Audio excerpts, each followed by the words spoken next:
first trip with my beloved friend before Khmer New Year.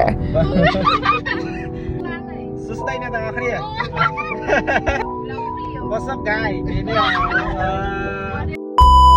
Hello and welcome back សួស្តីអ្នកទាំងអស់គ្នាស្វាគមន៍មកកាន់វីដេអូថ្មីក្នុងវីដេអូនេះដែរគឺជាដំណើរកម្សាន្តរបស់ខ្ញុំនិងពួកម៉ារបស់ខ្ញុំទៅកាន់ខេត្តសៀមរាបមុននឹងដល់ថ្ងៃចូលឆ្នាំខ្មែរយើងចាប់ដើមរៀបចំអវ៉ាន់ចាក់ចេញពីផ្ទះហើយឥឡូវពួកម៉ាក់ខ្ញុំមកយកហើយយើងធ្វើដំណើរដើម្បីទៅជុំគ្នានៅផ្ទះមិត្តភក្តិរបស់ខ្ញុំមួយទៀតយើងកំពុងចាំ pass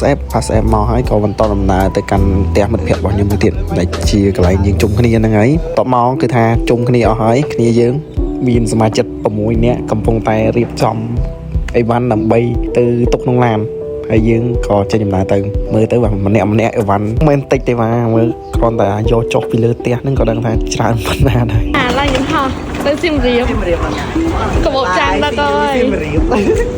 ទៅសៀមរាបតែមួយយប់ទេប៉ុន្តែអីវ៉ាន់ឡើងពេញតែម្ដងថាទៅដោយសារតែយើងត្រូវបន្តដំណើរទៅស្រុកទៀតមិនមែនយើងទៅតែសៀមរាបមួយយប់ហ្នឹងអីវ៉ាន់យើងច្រើនប៉ុណ្ណឹងឯងយើងត្រូវបន្តដំណើរទៅលេងស្រុកក្នុងពិធីបុណ្យចូលឆ្នាំហ្នឹងឯងតោះពីរៀបចំអីវ៉ាន់ដាក់ឡានហើយយើងក៏បន្តដំណើរបេសកកម្មទៅរកកាំភ្លើងទឹកគឺថាម្នាក់អត់មានចាំទិញកាំភ្លើងទឹកនៅសៀមរាបទេគឺទិញពីភ្នំពេញទៅហើយតែម្ដងគ្រាន់តែចេញពីផ្ទះភ្លាមគឺថានាំគ្នាចេញបេសកកម្មទៅដើររកកាំភ្លើងទឹកដើម្បីទិញតុហើយបន្ទាប់ពីរើសត្រូវចិត្តត្រូវអីហើយយើងក៏ចាប់ផ្ដើមតេះកាំភ្លើងបាញ់ឈ្នះគេអត់តោះតែបាញ់ឈ្នះគេបានយកបើបាញ់ឈ្នះគេទេអត់យកទេរើសកាំភ្លើងទឹករួចហើយឥឡូវគ្នាខ្ញុំចាប់ផ្ដើមមកតេះមីក្រូគេកំពុង trend ដើម្បីយកមកនិយាយលេងតេះកាំភ្លើងបាញ់ទឹកកុំធ្វើប្រមាណវាឲ្យដែរឈ្នះគេដឹងតែឈ្នះហ្មងមើលចាំដឹងតែឈ្នះហ្មងបាទនិយាយដោយទំនុកចិត្តតែចាំមើលជាក់ស្ដែងនឹងថ្ងៃស្អែកចាំមើលធ្វើឈ្នះឬមិនឈ្នះធ្វើមកឈ្នះគេស្អែកអត់ចឹងបន្ទាប់ពីរកភ្លើងទឹកហើយយើងក៏មកបន្តញ៉ាំអីជុំគ្នាផ្លែតសិនហើយក៏បន្តដំណើរទៅកន្លែងស្នាក់នៅតែមុននឹងដល់កន្លែងស្នាក់នៅឥឡូវមកជាប់តាក់ធំសវែនមកចូលទិញអីញ៉ាំទៀតអត់ដល់សៀមរាបអត់មែនទេលើអាច30រៀលជាងមកចិត្ត50រៀលមកចិត្ត50រៀលម៉ានទេ35អត់ដល់ផុតវិញណាអត់35ហើយអត់ម៉ានទេអត់30រៀលហើយដាក់កោភ្លើងទឹកដល់ចាក់ចេញពីសវែនមកយើងក៏បានមកដល់ផ្ទះមិត្តភក្តិរបស់ខ្ញុំហើយកន្លែងដែលយើងត្រូវស្នាក់នៅយប់ហ្នឹងហើយនេះគឺស្ទើរតែកូនរបស់ពួកម៉ាក់ខ្ញុំហីខ្ជូតខ្លាំងមែនតើទៅឆ្មាហើយលើម៉ោង3ព្រឹកហ្នឹងដោយសារតែយើងណាត់គ្នាគឺម៉ោង3ម៉ោង4យើងចាប់ដើមចេញទៅខេត្តសៀមរាបដោយសារយើងខ្លាចស្ទះព្រោះថ្ងៃហ្នឹងគឺគេនាំគ្នាទៅសៀមរាបច្រើនអញ្ចឹងយើងចាក់ចេញពីព្រឹកហើយដើម្បីការពារកុំឲ្យស្ទះហើយលើនេះគឺថាគ្នាយើងជុំគ្នាអស់ហើយងើបហើយអស់ហើយក៏ចាប់ដើមរៀបចំអវ៉ាន់ញាត់ចូលឡានដើម្បីចេញដំណើរទៅកាន់ខេត្តសៀមរាបតែមើលអវ៉ាន់ទៅបាទ special នេះគឺថាកាំភ្លើងទឹកតែម្ដងកាំភ្លើងទឹកវិចពីពេញទៅហើយខ្ទង់ម៉ោង5 7ម៉ោង6យើងក៏បានធ្វើដំណើរមកដល់កំពង់ថ្មហើយចូលសវែនដើម្បីរកអីញ៉ាំទុកជាអាហារពេលផឹកនៅពេលនេះមកដល់សវែនអូខេសឹកដែរហើយអាហារពេលផឹករបស់ខ្ញុំនេះហើយមីកំប៉ុងជាមួយនឹងកាហ្វេមួយកែវកាហ្វេទឹកដោះគោហើយក៏ដូចជាបានគីវដែរញ៉ាំអាហារពេលព្រឹកហើយយើងក៏បន្តដំណើរតទៅមុខទៀតហើយនេះដែរគឺជាផ្លូវវាងក្រុងខេត្តកំពង់ធំស្រស់ស្អាតខ្លាំងមែនតើបាទសួស្តីអ្នកទាំងអស់គ្នា What's up guys នេះមកចាប់ប្លុកបានធ្វើដំណើរទៅសៀមរាបលេងកុំទឹកថ្ងៃចូលឆ្នាំខ្មែរនេះទៅបានអ្នកចាក់ចាយ3 4នាក់ទៀតនៅឃើញអយចេញឡាយបាទជិះឡាយអវិញណាតើអ្នកបើកបោតាំងពីម៉ោង4ម៉ោង5នេះ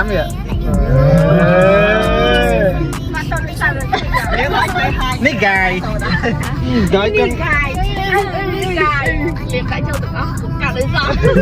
បន្ទាប់ពីសបាយរីករាយហើយឥឡូវមានបញ្ហាបាទគឺថាឡានលោតឆិចម៉ាស៊ីនហើយម្នាក់ចាប់ផ្ដើមចុះមកឆិចមើលឡានហើយដោយសារតែអត់ដឹងថាឡានមានបញ្ហាអីគ្រាន់តែឃើញលោតឆិចម៉ាស៊ីនហើយយើងក៏ចាប់ផ្ដើមចូលសើចមើលដើម្បីរកមើលក្រាស់ឡានណាដែលនៅក្បែរហ្នឹងដែលយើងអាចធ្វើដំណើរទៅដល់ទីនោះដើម្បីឲ្យគាត់ជួយឆិចមើលថាមានបញ្ហាអីចេញជ្រាបលើកដំបូងក្នុងរយៈ ពេល10ឆ្នាំជាមួយពូម៉ាឥឡូវមានការរអាក់រអួលមិនទាន់ស័ក្តិសិទ្ធិ100%ទេ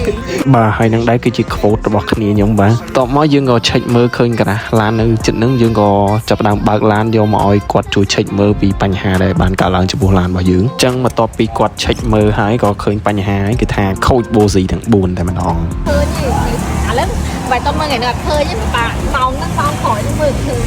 ដល់ពេលយើង តែខ្ញុំកាត់យកអាហ្នឹងណា នេះមាន quote ដែរអត់ អូលេងមានអត់ បន្ទាប់មកជាងឡានក៏បានដូរបូស៊ីថ្មីឲ្យយើងទាំង4គ្រាប់ហើយថែមទឹកថែមអីបន្ទាប់មកឡានរបស់យើងគឺថាលែងលោតឆិចអីអាចបន្តដំណើរទៅមុខទៀតបានហើយក្រោយចំណាយពេលជិត1ម៉ោងទីបំផុតយើងទៅមុខទៀតហើយ and then ដល់ម៉ោងប្រហែលជា11 12យើងក៏បានមកដល់ភូមិព្រះដាក់ហើយក៏ចាប់ដើមរកអីញ៉ាំមកដល់ភ្លាមគឺថាម្នាក់អស់កម្លាំងមែនតើកំងនំចុកទឹកប្រហុកហើយយើងក៏ចាប់ដើមញ៉ាំ នេះអត់ចេះhếtណាអត់ចេះទេប៉ុន្តែឥឡូវលើកមុនសិតតែបខំឥឡូវនេះនំកញ្ចក់ទឹកបខំឡងហាន់យកអាហើយទៀតលើកមុនសិតតែបខំ បន្ទាប់ពីញ៉ាំនំចុកទៅប្រហុកហើយយើងមានប្រហុកចិញ្ចាំលើជ្រុញហើយយើងមានសម្លម្ជូរតកួនចុងក្រោយគេគឺថាជ្រូកអាំងតែម្ដងហើយនេះដែរគឺជាទស្សនវិជ្ជាបន្ទាប់ពីនំគ្នាញ៉ាំឆ្អែតហើយគឺថាស្ពៃតែម្ដងនំគ្នាដេកតែម្ដង អត់ទេចាំយកវីដេអូនេះ នេះគ្នាមួយអ្នកមកហូប5មុខអានមក លោកអើយសលលោកអែដល់សា អស់មក4មុខតែអស់ទាំងអស់អស់ទាំងអស់ នៅណានេះយើងបន្តមកទៅឆែកនេះហើយដេកចឹងចាក់ចេញពីភូមិព្រះដាក់មកយើងអត់មានតាណាទៀតទេគឺ direct មកអូតែលដែលយើងបាន booking ហ្នឹងដើម្បីមកសម្រាកយកកម្លាំងដើរលេងយប់ហ្នឹងចឹងទៅហើយកន្លែងដែលយើង booking ដេកស្នាក់នៅយប់ហ្នឹងគឺចូលមកគឺឃើញអាងទឹកតែម្ដងម្នាក់ដាក់អស់កម្លាំងឲ្យបាយហើយអស់កម្លាំងនងគ្នាដេកតែដល់ពេលឃើញអាងទឹកនងគ្នាលេងទឹកវិញអត់មាននងគ្នាដេកអីទេគឺលេងទឹកយកតែម្ដង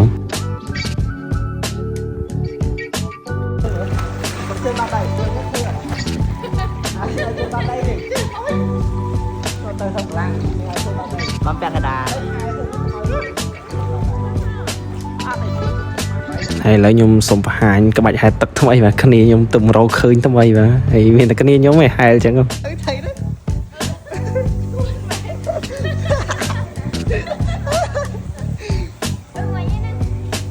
chơi tầm lại hai tới cái lái nha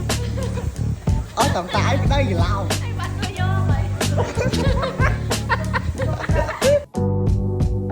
លេងទឹកហើយយើងក៏ដូរកៅអៅហើយនាំគ្នាមកលេងនៅផ្សារចាស់ដើម្បីរកអីញ៉ាំនៅទីនោះម្នាក់គឺថារកអីញ៉ាំមកហើយដើម្បីត្រៀមខ្លួនក្នុងការចេញប្រយុទ្ធនៅយប់ហ្នឹងគឺចេញប្រយុទ្ធនៅ Pub Street តែម្ដង លោកអែដល់មេត្រៀមប្រយុទ្ធរៀងហ្នឹងអត់ដឹងថាមិនទេបាទមើលមេឃក៏ត្រៀមប្រយុទ្ធមេឃត្រៀមប្រយុទ្ធមុនយើង អត់និយាយលេងទេបាទព្រោះដោយសារតែមេឃក៏ត្រៀមប្រយុទ្ធដែរគឺថាមេឃខ្មៅតែម្ដងម្នាក់អូតែភ្លៀងអីគឺថាគ្មានបានចេញទៅណាទេគឺគាំងនៅកន្លែងដេកហ្នឹងហើយឥឡូវពងរៀបចំខ្លួនហើយ ដោយសារតែមេឃចាប់ដើមឆ្លាស់វិញអីចឹងយើងអាចចេញប្រយុទ្ធបានមេឃអត់ប្រយុទ្ធមកយើងឯងយើងចេញតែប្រយុទ្ធគ្នាឯងបានហើយហើយឥឡូវរៀបចំខ្លួនហើយអស់ហើយក៏ចាប់ដើមចេញដំណើរទៅតែម្ដងគឺហៅកង់3ឡើងជិះជុំគ្នាធ្វើដំណើរទៅកាន់ Pub Street ដំបូងគឺថាទឹកថ្ងៃទី13អញ្ចឹងមនុស្សអត់សូវច្រើនទេតែការពិត Coffee ការគិតគឺថាមកដល់មនុស្សច្រើនខ្លាំងមែនតើគឺលេងតាំងពីថ្ងៃ13ហ្នឹងហ្មងគឺមកមនុស្សមកច្រើនខ្លាំងមែនតើហើយនេះដែរគឺបាញ់បពុះសាប៊ូពេញហ្នឹងហ្មងនិយាយទៅគឺថាសប្បាយខ្លាំងមែនតើតែម្ដងគឺគេចាប់ផ្ដើមលេងតាំងពីថ្ងៃទី13នេះទៅរហូតដល់ចូលឆ្នាំហ្នឹងហ្មងដំបូងគេថាអត់សូវមានមនុស្សដល់ឡើងដល់ពេលមកឃើញជាក់ស្ដែងគេថាវ៉ាវពិតជាមិនតមកដល់តែមនុស្សបាទ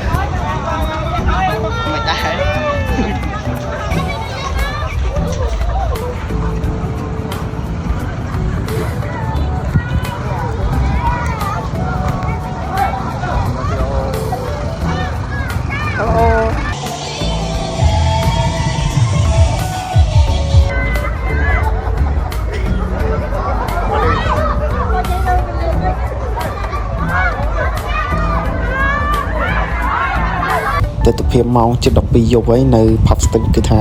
មនុស្សនៅច្រើនដដែលអត់មានស្រកទេបាទ ចឹងបន្ទាប់ពីចេញពីយុទ្ធយប់មិញឡើងអស់ខ្យល់ហើយព្រឹកឡើងយើងងើបមកយើងមកហូបអាហារ buffet ពេលព្រឹកនៅ hotel ដែលយើងស្នាក់នៅហ្នឹងដោយសារតែពេលយើង booking ហ្នឹងគឺ booking include ទាំងអាហារពេលព្រឹកអញ្ចឹងទៅបានយើងហូបអាហារពេលព្រឹកហើយបានយើងបន្តដំណើរទៅមុខទៀតញ៉ាំអាហារពេលព្រឹកហើយយើងក៏បន្តដំណើរចាក់ចេញពីទីរួមខេត្តសៀមរាបទៅកាន់ភូមិស្រុករបស់យើងវិញគឺថានៅតាមផ្លូវគឺមានបងប្អូនយើងចាប់ដើមលេងទឹកបដាហើយឥឡូវគឺថាគ្នាយើងចុះអស់ហើយនៅសល់តែយើង3នាក់ទេនៅសារ3នាក់យើងផ្ទះឆ្ងាយជាងគេ